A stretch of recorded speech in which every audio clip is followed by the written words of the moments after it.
Hey folks, Fujifilm's X series continues to impress with its blend of performance, portability, and value for money. And now, a new contender has entered the ring, the Fujifilm X-M5.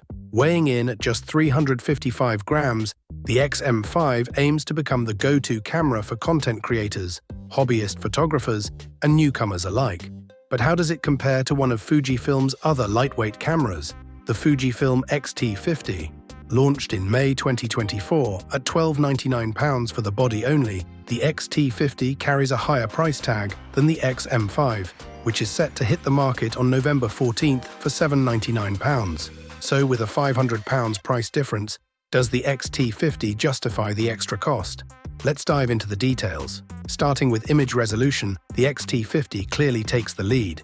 It boasts the 40.2 megapixels Fujifilm X-Trans CMOS 5 HR sensor, the same one used in the higher-end X-T5 and first introduced in the X-H2 in 2023. This makes it the highest resolution APS-C sensor in Fujifilm's lineup, allowing for incredibly detailed images. In contrast, the X-M5 uses a 26.1 megapixels X-Trans CMOS 4 sensor, the same found in popular models like the X-T4, XS20, and X100V.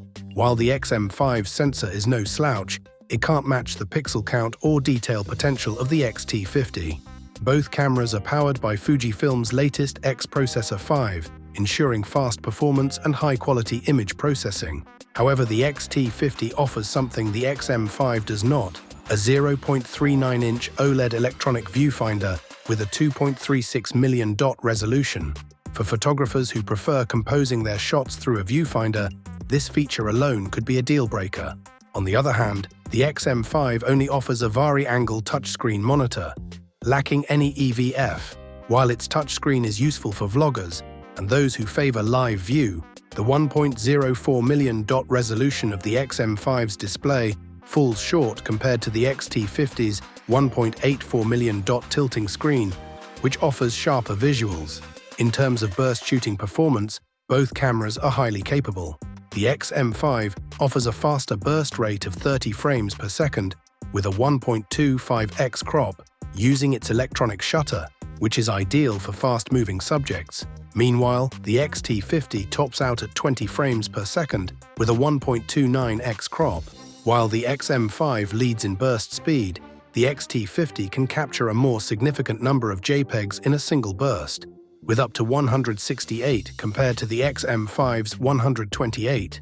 When it comes to stabilization, the X-T50 takes the edge. It features in-body image stabilization with up to 7 stops of 5-axis stabilization, making it ideal for handheld shooting in challenging conditions, such as low-light environments or when using slow shutter speeds. The X-M5, on the other hand, lacks any IBIS, which could be a disadvantage for users who prefer shooting without a tripod. Both cameras support digital stabilization, but only for video recording, which means those relying on physical stabilization for still photography may find the X-T50 a more suitable option. Battery life is another area where the X-M5 has an advantage, albeit a small one.